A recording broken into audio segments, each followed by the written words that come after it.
आज्ञा यथा समय जमी पूर्व निर्धारित से समय रथयात्रा पूरा सब 3 रथ जाक ठीक होगला कलर कम चली प्राय 99% सरीगला। आज नीलचक्र लगी हे काली के जगन्नाथ नवजौवन पर दिन गुंडीचा यात्रा आरंभ हम कम 3टी रथर कम सरला रंग दिया भी सरला।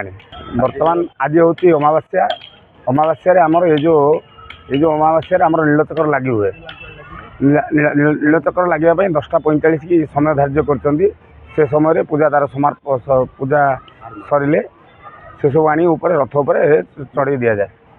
चलित वर्ष कम जल्दी होगला भाव समय पूर्व रही कारीगर भी यथेष्ट कारीगर लगी 25 ରୁ 30 कारीगर लगी कमटा को जल्दी सर चेष्टा कलु से जिनस भी हो पारा।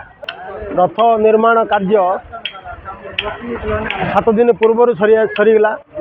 आज नीलचक्र लगे आउ काली की नवजौवन हम पर दिन को माँ सुभद्रा जगन्नाथ बलभद्र रथ उपर पहंडी गुंडीचा को जीवे सिटी 7-8 दिन रहा पुणी फेरबे फेरला बाउडारे बहुत समागम होती रथयात्रा बहुत लोकर समागम होती आंध्र सीमांतरू यहाँ सीमांत अंचल जेहतु बहुत लोक आंध्र आसी ये बहुत द्वितीय पूरी श्रीक्षेत्र बोले अत्युक्त हेनी जेहेतु यहाँ बहुत आडंबर सहकार होती प्रशासन पुलिस प्रशासन एवं रथ निर्माण कमिटी सहयोग बहुत शांति श्रृंखला रथयात्रा पालन कर।